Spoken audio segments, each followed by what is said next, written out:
জানতে হবে। আমরাও তো ইসলাম সম্বন্ধে জানলাম না, ইসলাম সম্বন্ধে বুঝলাম না। দুটো জিনিস আছে, একটা হক্কুল্লাহ, একটা হক্কুন্নাস।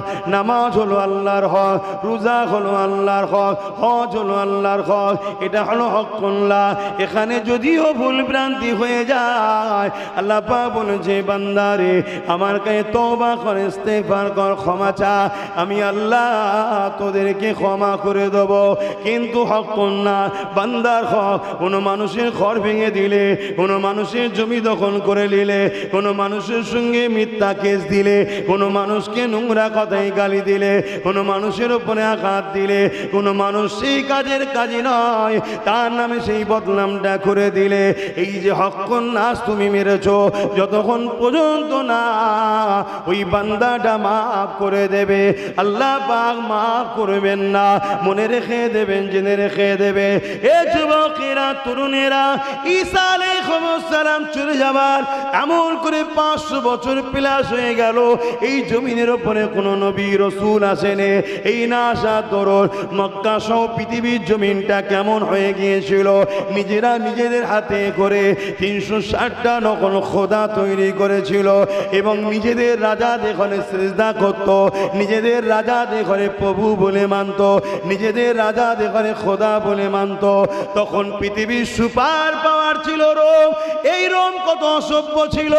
এই রোমের গ্যালারিতে যুবকরা বাইরা বসে বসে থাকতো, আর গরিবের ছেলেদের ঘরে ছেড়ে দেওয়া হতো, বাঘ ছেড়ে দেওয়া হতো, তার সঙ্গে কুস্তি লড়তে হবে।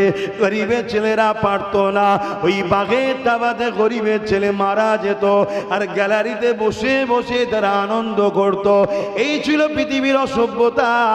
পৃথিবীর জমিনে নারী সন্তান জন্ম হলে তাকে জ্যান্ত পুঁতে দেওয়া হতো। পৃথিবীর জমিনে নারীকে ভোগের পাত্রী বানিয়ে দিয়েছিল। পৃথিবীতে নারীদের কোনো মর্যাদা ছিল না। পৃথিবীর জমিন থেকে বিবাহ প্রথা উঠে গিয়েছিল। অথচ আল্লাহ নবীর কাছে একজন অমুসলিম আসলো, ধর্মে সেই ইহুদি ধর্মগুরু ছিল। আল্লাহ নবীকে সে জিজ্ঞাসা করতে লাগলো, এ আব্দুল্লাহর বেটা মুহাম্মদ সাল্লাল্লাহু আলাইহি ওয়াসাল্লাম, ইসলামের সব থেকে ভালো কাজ কোনটা? মন দিয়ে শুনবেন, ইসলামের সব থেকে ভালো কাজ কোনটা? আল্লাহ নবী জানিয়ে দিলেন, ইসলামের সব থেকে ভালো কাজ হলো ক্ষুধার্ত মানুষকে খানা খাওয়ানো। আরো জোরে বলুন সুবহান। আমরা কি গর্বিত নয়? বলুন বলুন বলুন। আমাদের ধর্ম বলছে নামাজের কথা বলেন, রোজার কথা বলেন, দাড়ি টুপির কথা বলেন, বড় জুব্বা লাগাও, তসবিহ হাতে নিয়ে ঘোরো, এসব বলেন। কি বলেছে? ক্ষুধার্ত মানুষ দেখলে তাকে খাওয়াও, এটা ইসলামের সব থেকে ভালো কাজ। জোরে বলুন সুবহানাল্লাহ। তাহলে এটাও প্রচারের দরকার আছে না নাই? কথা বলে তবে তো জানবে সবাই।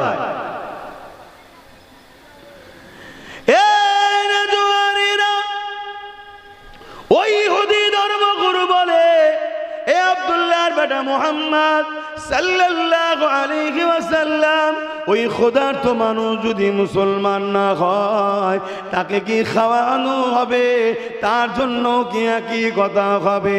আল্লাহ নবী বললেন, আমি কোথায় এখানে মুসলমান বলেছি? আমি তো নাস বলেছি। নাস মানে মানুষ, অর্থাৎ সে মানুষ হিন্দু হোক, খ্রিস্টান হোক, শিখ হোক, পাঞ্জাবি হোক, মতুয়া হোক, দুলে হোক, যেই হোক, মানুষকে ক্ষুধার্ত দেখলে তাকে খানা যে খাবে, এটা ইসলামের সব থেকে ভালো কাজ। আল্লাহ নবী আরো জানিয়ে দিলেন যে পিপাসিত ক্ষুধার্ত মানুষকে খানা খাবে, আমার আল্লাহ ময়দানে মাশরে তার পিপাসা মিটাবে।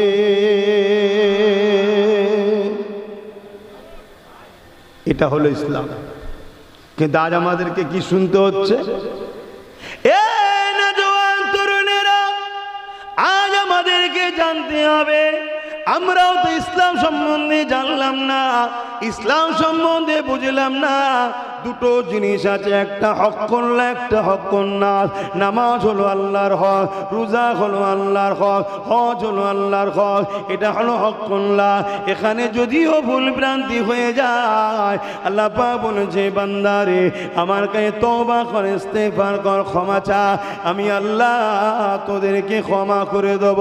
কিন্তু হক কন্যা বান্দার হক, কোনো মানুষের ঘর ভেঙে দিলে, কোনো মানুষের জমি দখল করে নিলে, কোনো মানুষের সঙ্গে মিথ্যা কেস দিলে, কোনো মানুষকে নোংরা কথায় গালি দিলে, কোনো মানুষের উপরে আঘাত দিলে, কোনো মানুষ সেই কাজের কাজী নয়, তার নামে সেই বদনামটা করে দিলে, এই যে হক কন্যা তুমি মেরেছো, যতক্ষণ পর্যন্ত না ওই বান্দাটা মাফ করে দেবে, আল্লাহ পাক মাফ করবেন না। মনে রেখে দেবেন, জেনে রেখে দেবে। এ যুবকেরা, তরুণেরা, ঈসা আলাইহিস সালাম চলে যাবার এমন করে 500 বছর প্লাস হয়ে গেল, এই জমিনের উপরে কোনো নবী রাসূল আসেনি। এই না আসার দরুন মক্কা সহ পৃথিবীর জমিনটা কেমন হয়ে গিয়েছিল। নিজেরা নিজেদের হাতে করে 360টা নকল খোদা তৈরি করেছিল এবং নিজেদের রাজা দেখলে সিজদা করত, নিজেদের রাজা দেখলে প্রভু বলে মানত, নিজেদের রাজা দেখলে খোদা বলে মানত। তখন পৃথিবীর সুপার পাওয়ার ছিল রোম। এই রোম কত অসভ্য ছিল। এই রোমের গ্যালারিতে যুবকরা বাইরা বসে বসে থাকতো, আর গরিবের ছেলেদের ঘরে ছেড়ে দেওয়া হতো, বাঘ ছেড়ে দেওয়া হতো, তার সঙ্গে কুস্তি লড়তে হবে।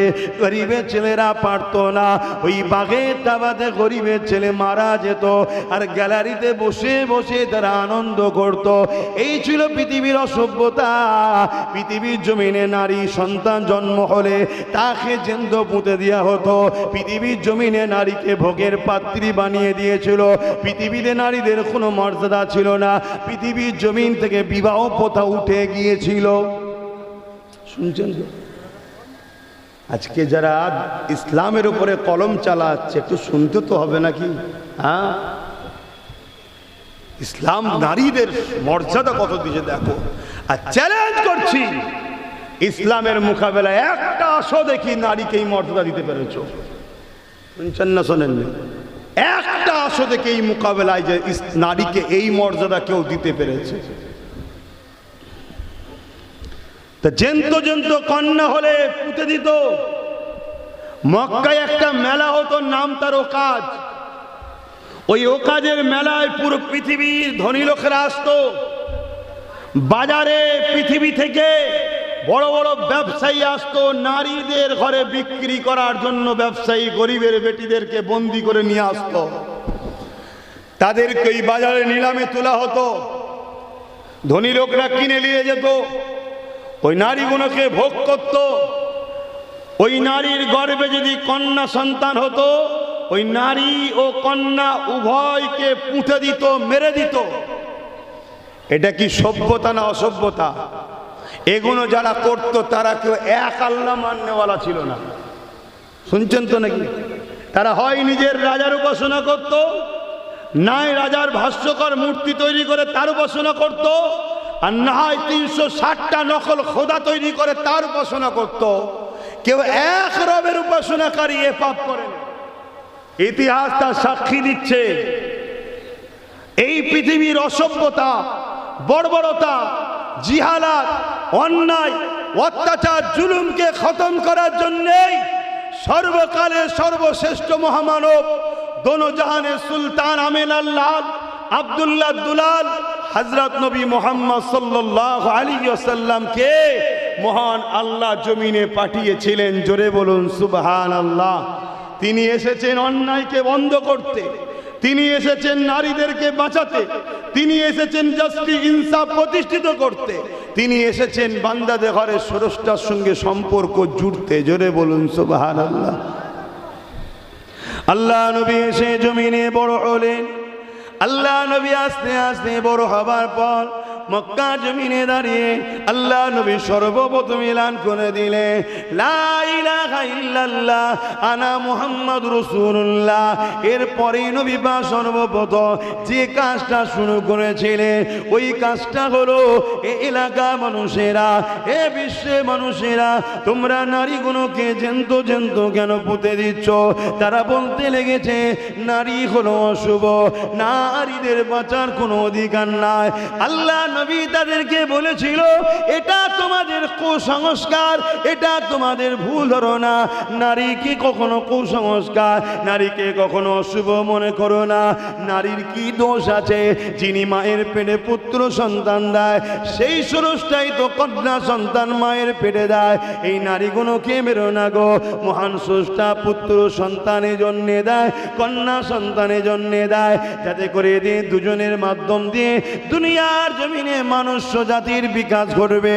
এ যুবকেরা, কিন্তু আমি রাসূলুল্লাহ জানিয়ে দিই, কারো ঘরে যদি প্রথম কন্যা সন্তান হয় এর মানে ওই বাবাকে ওই আব্বাকে কন্যা সন্তান দিয়ে মহান স্রষ্টা জান্নাতের সুসংবাদ দিয়ে দেয়। আরো জোরে বলুন সুবহান।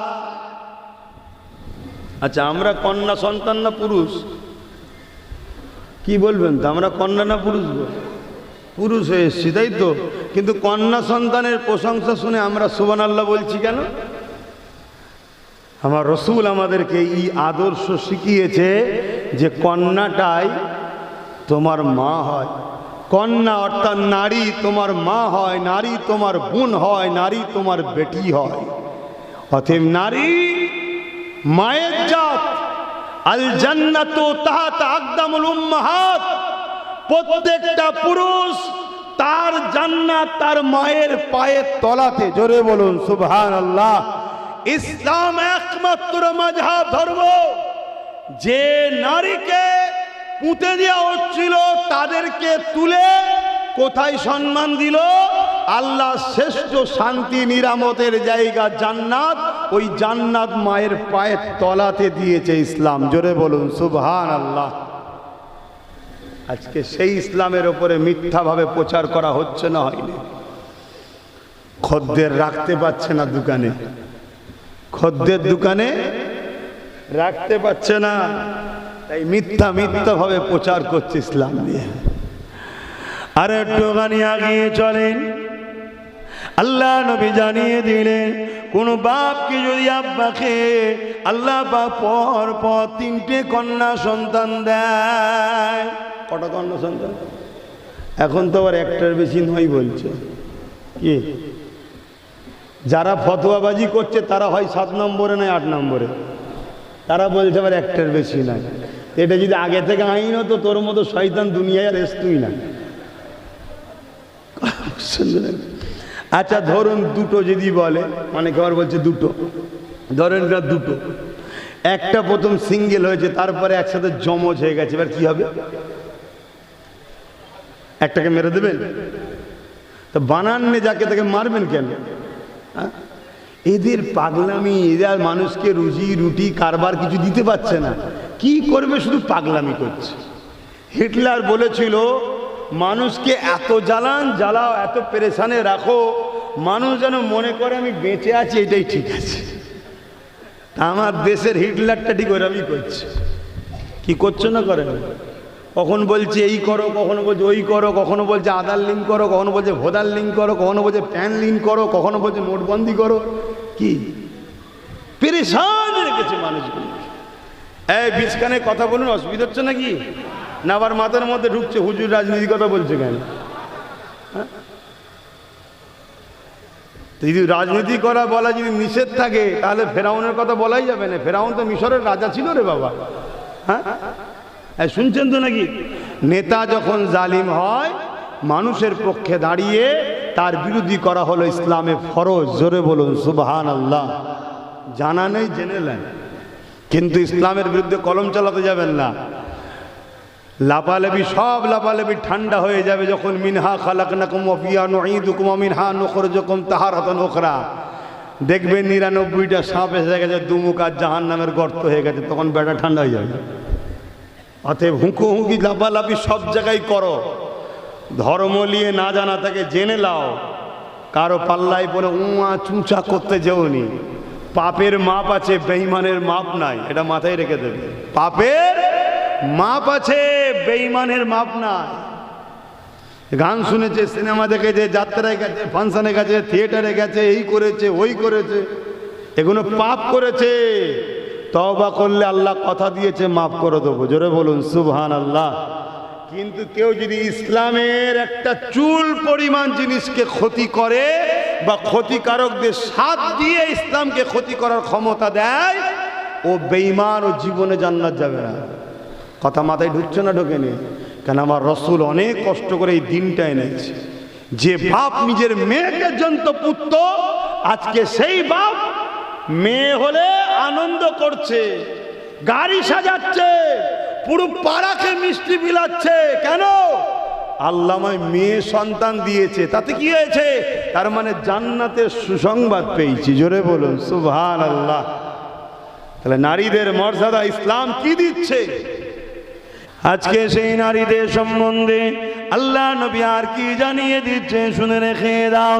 এ দুনিয়ার মানুষেরা, আল্লাহ নবী জানিয়ে দিলে কারো ঘরে যদি একটা, দুটো, তিনটে পর পর কন্যা সন্তান আছে, ওই 3 কন্যার বাবা আর যদি এমন করে নারীগুলোকে পেয়ে মন খারাপ না করে, ওই নারীগুলোকে উপযুক্ত শিক্ষা দিয়ে, উপযুক্ত শিক্ষা দর্শ দিয়ে ওই নারীগুলো যদি বিবাহ দিয়ে দিতে পারে, আল্লাহ নবী 2 আঙুলকে পাশাপাশি তুলে দেখাচ্ছে। এই 2 আঙুল যেমন পাশাপাশি রয়েছে, আমি রাসূলুল্লাহ আর ওই 3 কন্যার বাবা আল্লাহর জান্নাতে এই রকম পাশাপাশি থাকিব। বুঝতে পারছেন তো মাইকের আওয়াজ? তাহলে সৌভাগ্যবান তো সে, যে 3টে কন্যা পেল আর তাকে শরিয়ত সম্মত শিক্ষা দিয়ে বিবাহ দিয়ে দিল। রসুল বলছেন আমি ওই বাপ দুজনে জান্নাতে পাশাপাশি থাকবো, জোরে বলুন সুবহানাল্লাহ। তাহলে ইসলাম নারীদেরকে কত সম্মান দিয়েছে। হ্যাঁ,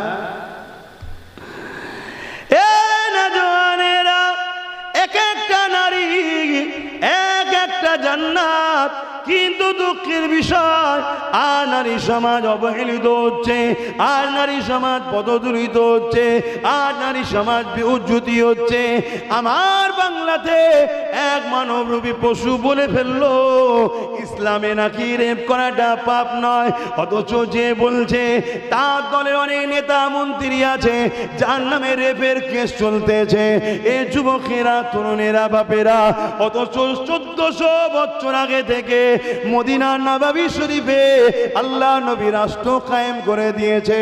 ওই মদিনার জমিনেতে 1450-1500 বছর কম বেশি ধরে ওখানে নারী রেপ তো দূরের কথা, একটা নারীকে আজকে তারিখ পর্যন্ত কোনো দিনের জন্যই প্রিজিং করা হয়নি। কেননা মদিনার জমিনে আমার নবী পাকের আদর্শ চলে। ইসলামের আলোর কাছে কেউ কখনো টিক্কা খেতে পারে না আর পারবে না। আতর যত লাড়বে তত মানুষের নাকে যাবে, ইসলামকে যত খোঁচা দেবে ইসলামের তত খুশবু বাড়বে। আমরা খুব ভালোভাবেই জানি ব্যথা না উঠলে সন্তান হয় না। ব্যথা না উঠলে, কথা বলছে না তো? তাহলে যত ব্যথা বাড়বে, হয়তো কষ্ট হচ্ছে কিন্তু এটা খুশির খবর আসছে, ঠিক তো নাকি? যত ইসলামের উপরে ব্যথা ওঠে, যত মুসলিম পিটা হয়, যত জুলুম হয়, এর মানে একটা খুশির খবর আসছে। সেই খুশির খবর কি? নতুন করে মানুষ ইসলামের দিকে আসবে, জোরে বলুন সুবহানাল্লাহ। এটা নিয়ম। যেখানে যেখানে হামলা হয়েছে সেখানে সেখানে ইসলামের দিকে মানুষের আগ্রহ বেড়েছে। কথা কিছু বুঝছেন? আল্লাহ নবী একদিন এক গাছতলাতে আরাম করছিলেন। এক ইহুদি জাসুস আমার নবী পাককে খুঁজে খুঁজে তরোয়াল নিয়ে এসে আল্লাহ নবীর উপরে আঘাত করবে বলে তৈরি হয়েছে। নবী আমার জমিনে শুয়ে রয়েছে, ওই ইহুদি দুশমনটা আল্লাহ নবীর উপরে তরোয়াল তুলেছে মারবে। ঠিক এমন সময় সে বলতে লেগেছে, মুহাম্মদ আমার হাত থেকে তোমাকে কে বাঁচাবে বলো। আল্লাহ নবী চোখ খুলে দেখছে তরোয়াল আমার উপরে রয়েছে আর আমি জমিনে শুয়ে রয়েছি। এই সময় আল্লাহ নবী বলেছিলেন, আল্লাহ আছে। এ যুবকেরা, ওই বেঈমান ইহুদিরা তরোয়ালটা পড়ে গেল। আল্লাহ নবী তরোয়ালটাকে নিয়ে নিলে উঠে দাঁড়িয়ে বলল, এবারে আমার হাত থেকে তোমাকে বাঁচাবে বলো। সে আমার নবীর তারই প্রশংসা করে বলতে লেগেছে, তুমি আমাকে বাঁচাবে। আল্লাহ নবী বললেন, না রে, বাঁচালেন যিনি আমাকে তিনি তো তোকে বাঁচাবে। আমি মুহাম্মদ তাকেই চিনাতে এসেছি। তিনি হলেন লিল্লাহি মা ফিস সামাওয়াতি ওয়া মা ফিল আরদ। এই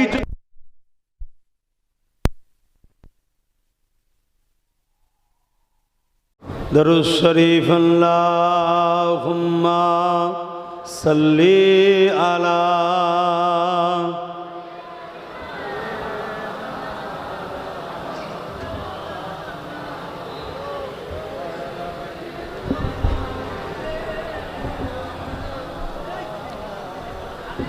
যাদের হৃদয়ে আছে আল্লাহর ভয়,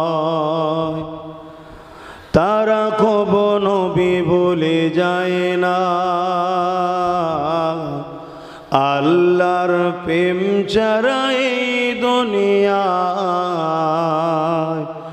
কারো কাছে কোনো কিছু চায় না। যাদের হৃদয়ে আছে আল্লাহর ভয়, তারা কবু নবী ভুলে যায় না।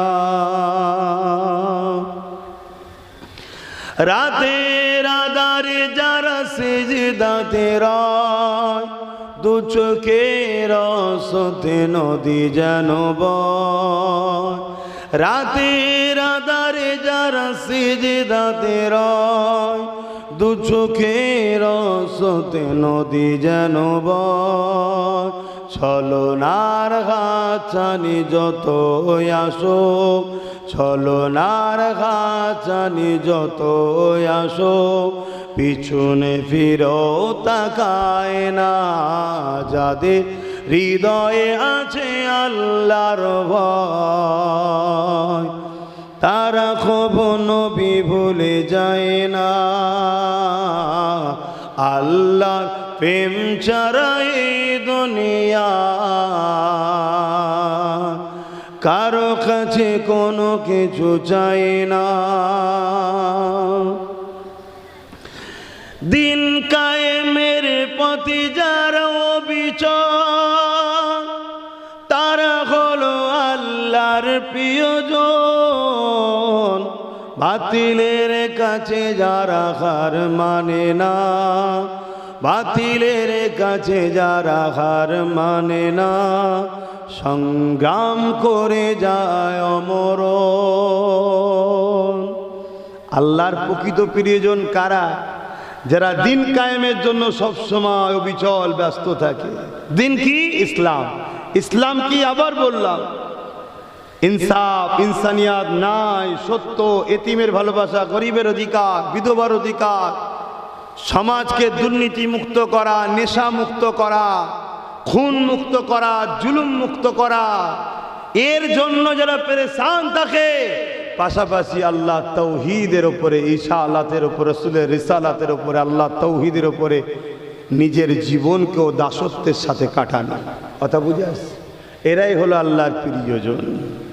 আমার অনেক উলামা ভাই আছেন দূরে কাছে, আমি কাউকে ছোট করে বলছি না, কিন্তু ভাবার বিষয় বলছি। উলামাদের সম্মান কত, আর সেই সম্মানের কি হকদার আপনারা পাচ্ছেন? আপনি কি সেই মর্যাদা পান? কারণ কি? আপনি আপনার ডিউটি থেকে সরে যাননি তো, আপনি আপনার জায়গা থেকে সরে যাননি তো। একটা প্রশ্ন, আমি আপনাকে আসামির কাঠগড়ায় তুলছি না, আমি কাউকে দোষীও করছি না, কিন্তু মনে রাখবেন, যুগে যুগে সর্বপ্রথম উলামাদেরকেই টার্গেট করা হয়েছে। কাল আপনাকে টার্গেট করা হবে। আপনি যাকে আপন মনে করে, যার কোলে উঠতে চাইছেন, সে আপনার আপন হবে না।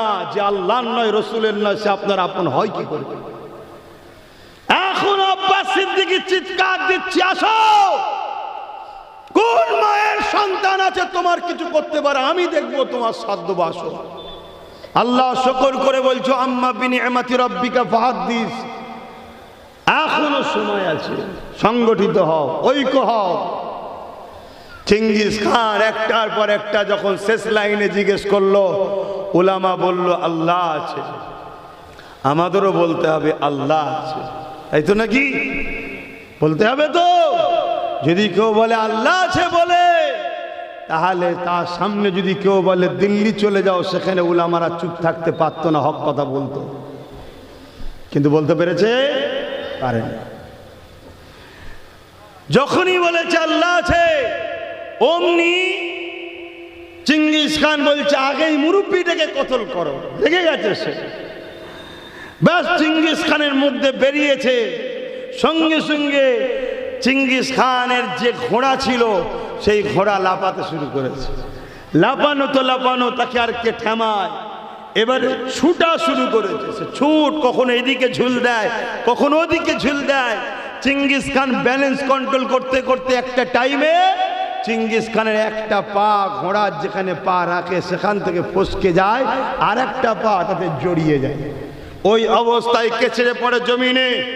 কখনো মাথা লাগছে জমিনে, কখনো পাথরে, বিভিন্ন জায়গায় লাগতে লাগতে লাগতে পৃথিবীর আতঙ্ক অর্ধেক পৃথিবীকে দখল করেছিল যে চেঙ্গিস খান। শের নার মাথার ঘিলু, নাক বিভিন্ন জায়গায় খন্ন বিচ্ছিন্ন হয়ে সে জনমের মতো জাহান্নামে চলে গেল।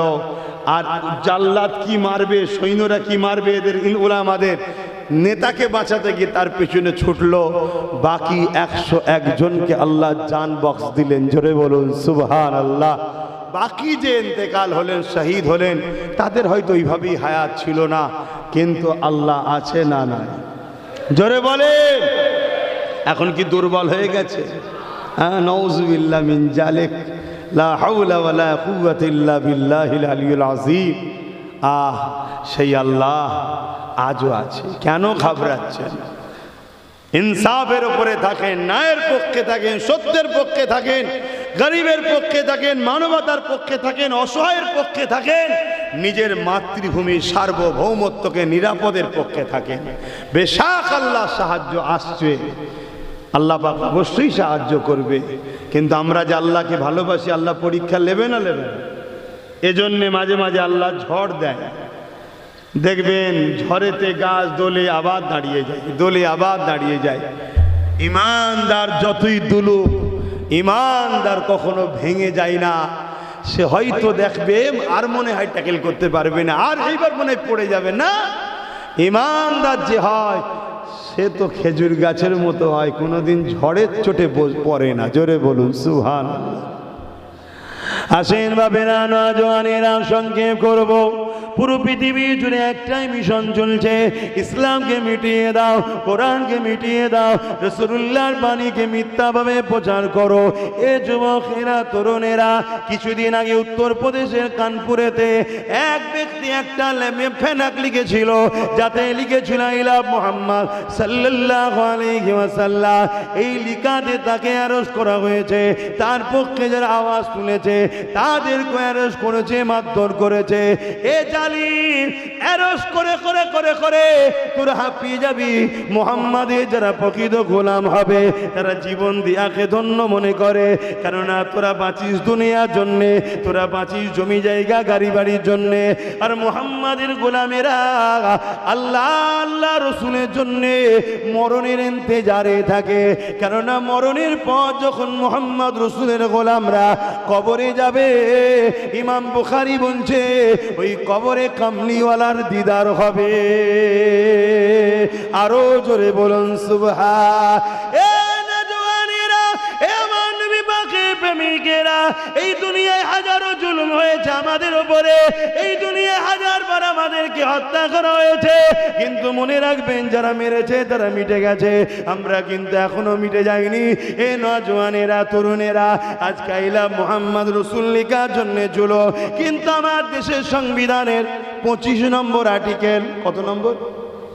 25 নম্বরের সংবিধান বলছে যে যা ধর্ম কিভাবে প্রচার করবে, কিভাবে পালন করবে তার স্বাধীনতা, রাষ্ট্র তার উপরে হস্তক্ষেপ করবে না। আমার দেশে অনেক লোক আছে উলঙ্গ থাকে, তাদের পছন্দ, এটা রাষ্ট্রের অধিকার নেই তার বিরুদ্ধে আঘাত দিবা, এটা দেশ স্বাধীন দিয়েছে, শুনছেন তো? আমার দেশে আছে অনেকে নানা রকম, যার যেটা পছন্দ, ভাই কারো ধর্ম দিকে আমি যাচ্ছি না বলে আমার বলার ইন্টারেস্ট নেই। ঠিক তেমনই আমি আমার ধর্ম কিভাবে পালন করব ওটা আমার স্বাধীনতা। তবে আপনাদেরকে জানিয়ে দিই, ইসলাম কোনো ব্যানারের ধর্ম নয়, ইসলাম কোনো ফটো, ব্যানার, হাস্যকর মূর্তি এর ধর্ম ইসলাম নয়। আরে ব্যানারে লিখতে হবে এমনটা ঠিক নয়। আমরা এখান থেকে আল্লাহ ও রসুলকে ভালোবাসি, জোরে বলুন সুবহানাল্লাহ। কিন্তু এই ইয়ং ছেলে লিখেছে, যেমন এই পিছনে ব্যানারটা দিয়েছে, দেখতে ভালো লাগবে, একটা ছেলে লিখেছে যে আমি রসুল আপনাকে ভালোবাসি। এতে অনেকের অ্যালার্জি হয়ে গেছে, অনেকে শুনেছি বেগুনে অ্যালার্জি হয়, ও নবীকে ভালোবেসেছে বলছো অ্যালার্জি হয়ে গেছে। তা গায়ের জোর আছে, ক্ষমতা আছে, রাজ ক্ষমতা আছে, আর এই যে রাজ ক্ষমতা এদের হাতে বারবার, এর জন্য সম্পূর্ণ দোষী মুসলমান, এর জন্য মুসলমান দোষী। এরা নিজের ছেলের পাতে সুরো দেখতে পারে না, এরা নিজের ছেলের পাশে রান দেখতে পারে না, অন্যের পাতে দিবার জন্য মুসলমান সবসময় এক্সপার্ট। কথা বুঝে আসছে না? নয় যা আকাশেন আল্লাহ আমাদেরকে হিদায়েত দান, বলুন আমিন। দূরে চলে যাব তার আগে একটা কথা বলে নি, আরে আমার নবী পাকের বিরুদ্ধে দুনিয়া যতই করুক না কেন, আমার নবী পাকের বিরোধী করে কিছুই করতে পারবে না। আকাশে দেখবেন চাঁদ ওঠে, চামচিকে ডানা মেলে দেয়। চামচিকে পর্যন্ত কেন ডানা মেলে? চাঁদের আলো দুনিয়ায় আসতে দেবে না। আচ্ছা, চামচিকের ডানাতে চাঁদের আলো কি রাখা যাবে? এ যুবকেরা, এই মানুষের মধ্যে কিছু চামচিকে মার্কা মানুষ বেরিয়েছে, তারা আমার রাসূলুল্লাহ দিনকে মুড়তে চাইছে। আরে বোকা, ওই আকাশের চাঁদ ওটাও মুহাম্মদ রাসূলুল্লাহর উম্মত, ওই আকাশের চাঁদ ওটাও মুহাম্মদ রাসূলুল্লাহর গোলাম। জানা নাই জেনেলে রে, আমার নবীর নূর থেকে চাঁদ তৈরি হয়েছে, আমার নবীর নূর থেকে তামাম কায়নাত তৈরি হয়েছে। হযরতে জাবের রাদিয়াল্লাহু তাআলা হুজুরের আদি চলে আসেন, আর একটু আগিয়ে যায়, এমন করে আকাশে চাঁদের আলো যদি চামচিকে দ্বারা রুখা না যায়, চাঁদ যার গোলাম সেই রাসূলুল্লাহকে এই চামচিকে মার্কা মানুষগুলো কি করে রুখবে? যে নবী পাকের ইশারাতে চাঁদ নিজেকে দুটুকরো করে দিয়েছে, আপনারা জানেন কি জানি না, তারপরে একটু বলে দিয়ে যায়, হাবিবি আমানি নামে একটা ব্যক্তি ছিল, সে আমার রাসূলুল্লাহকে পরীক্ষা নিয়েছিল, এ মুহাম্মদ তুমি নাকি আখিরি মেসেঞ্জার, আখিরি রসুল, আখিরি আওতার, আখিরি পয়গম্বর, তাহলে তুমি কিছু মুজিজা করে দেখাও, তবে জমিনের উপরে নয় আসমানে করে দেখাতে হবে। কেন? জাদুকররা জানে জাদু জমিনের উপরে চলে, আসমানে চলে না। জাদু জমিনে চলে, আসমানে চলে না। আর হাবিবি আমানি ছিল তৎকালীন সময় তামাম পৃথিবীর নম্বর 1 জাদুকর। সে আমার নবীকে পরীক্ষা করতে এসছে, আর আবু জেহেল নিয়ে এসছে নবীকে হারাবে বলে। নামাজের জন্য একটু তাড়াতাড়ি করছে, শুধু শুনেলেন একটুখানি। তা আমার রাসূলকে বলছে আকাশে কিছু দেখাও। আল্লাহর নবী আকাশের দিকে মুখ তুলেছে, পূর্ণিমা রাত, 14 চাঁদ, আবু কুবাইস পাহাড়ের ধারে ঈশান নামাজের পর নবী হাঁটাহাঁটি করছিল, 14 চাঁদ উঠেছে। আল্লাহ নবী বলছে, হাবিবি আমানি এই চাঁদ থেকে 2 টুকরো করে দেবো। বললেন না সুবহানাল্লাহ?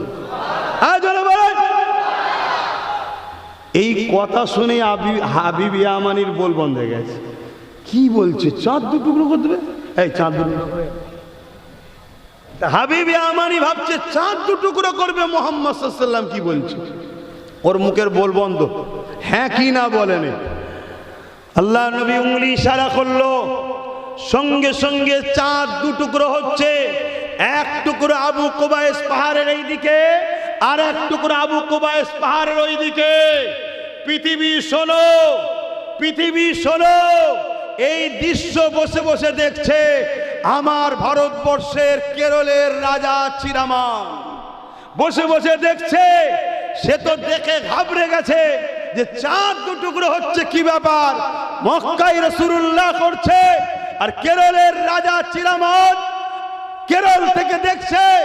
বেশ কিছুদিন পরে কেরলে হযরতে মালিক রাদিয়াল্লাহু তাআলা ব্যবসার জন্য সাগর পার করে এই কেরলে এসেছে, হিন্দুস্তান হিন্দে এসেছে। আসার পরে জিজ্ঞেস করছে কেরলের রাজা ও হযরতে মালিক, তোমরা তো আসমানের কিতাবের খবর রাখো, একদিন দেখলাম চাঁদটা দু টুকরো হচ্ছিল, এই বিষয়ে তোমার কিছু জানা আছে, বলতে কি পারবে? হযরতে মালিক হুজুর বললেন, হাবিবি আমানি আমান থেকে এসে আমার নবী মুহাম্মদ রসুলকে পরীক্ষা নিচ্ছিল। আমার নবী উংলির ইশারা করেছিল, চাঁদটা দু টুকরো হয়েছিল। আর শোনো, চাঁদ দু টুকরো হয়ে শুধু সামান্য সরেনে, এক টুকরো পাহাড়েরই পারে আর এক টুকরো পাহাড়ের ওপারে অনেকক্ষণ পর্যন্ত ছিল। হুজুর ইশারা করলো, জুড়ে গেল। এই কথা শুনে কেরলের রাজা চিরামান নদী সাগর পার দিয়ে মক্কা জমিনে গিয়ে আমিনার লালের কদমে পড়ে ঈমানের কালেমা পড়ে মুহাম্মদ মুস্তাফার গোলাম হয়ে যায়। জোরে বলুন সুবহানাল্লাহ। এবং কেরলের বুকে একটা মসজিদ রয়েছে, মসজিদের নামও মসজিদে চিরামান। 1450 বছরের বেশি বয়স মসজিদটা। ওই মসজিদকে ভাঙতে চাইছে কেন? দেখাতে হবে ইসলাম ভারতের নতুন।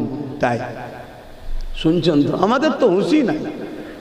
হাবিবে আমানি এই দৃশ্য দেখার পরেও কিন্তু আমার নবীর হাতে হাত দেয়নি।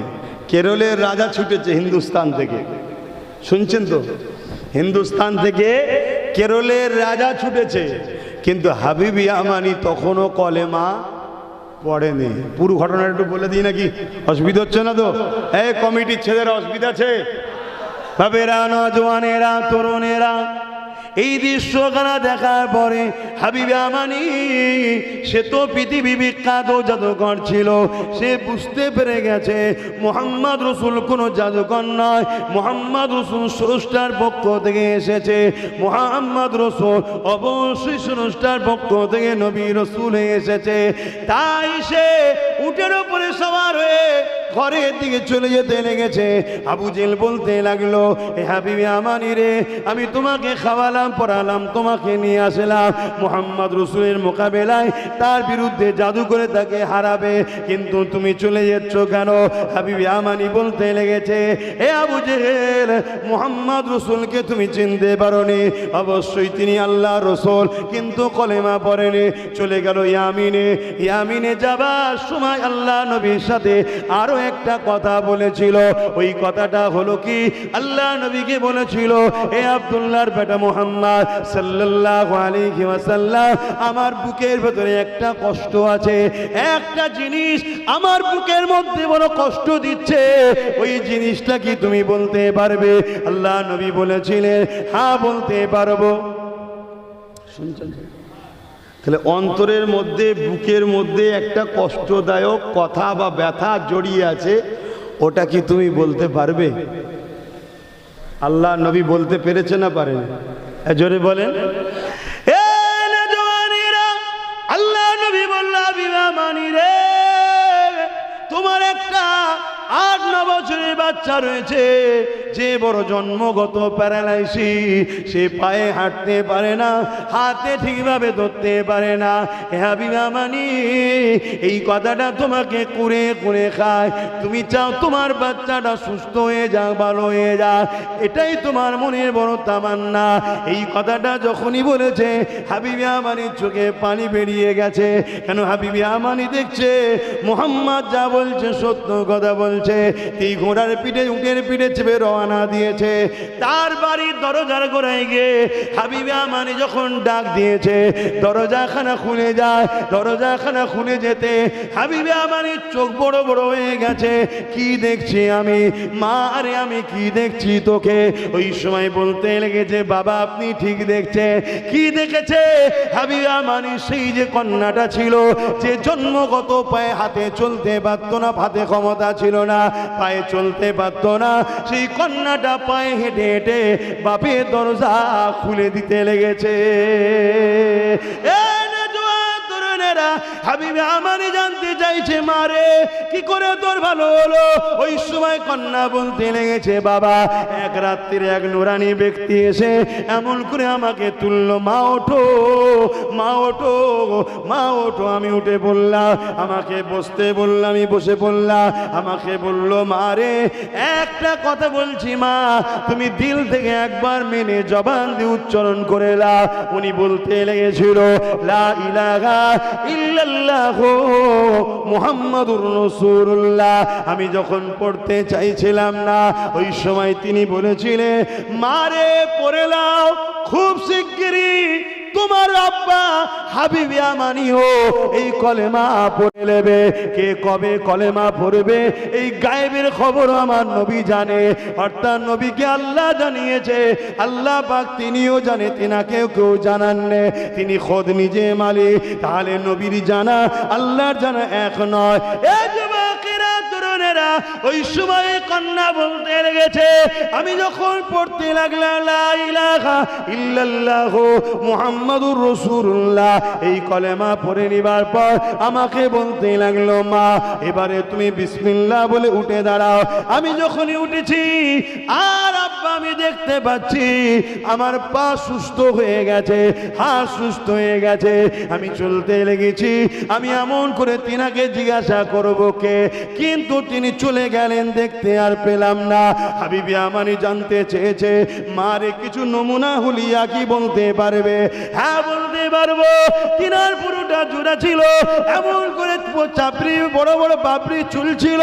তিনি যখন মুচকে মুচকে হাসছিলেন, দুই ঠোঁটের বিস্কান থেকে মতি ঝরতেছিল। হাবিবে আমানি কন্যার মুখ থেকে শোনে আর আবু কুবাইস পাহাড়ের ধারে আমার রাসূলুল্লাহর সঙ্গে মিলায়, হুবহু মিলে গেছে। আর দেরি করলো না, ওখান থেকে উঠে পিঠে করে এসে আমার রাসূলুল্লাহর কদমে হাজির হয়ে ইমানের নূরে কালেমা পড়ে মুসলমান হয়ে যায়। আরো জোরে বলুন সুবহান। আর কথা নাই বাপ, সুযোগ যদি আল্লাহ কখনো দেয় আবার হবে। তাহলে আমার নবী মিটার নয়, কোরআন মিটার নয়, ইসলাম মিটার নয়, আল্লাহ মিটার নয়। যারা বিরোধী করছে আল্লাহ তাদের মিটাবে। আমাদের কিন্তু একটা প্রেমের পরীক্ষা দিবা দরকার আছে না নাই? যদি আমরা পরীক্ষা না দিয়ে গাফিল হয়ে থাকি, আল্লাহ জালিমদের সাথে আমাদেরও মিটিয়ে দেবে।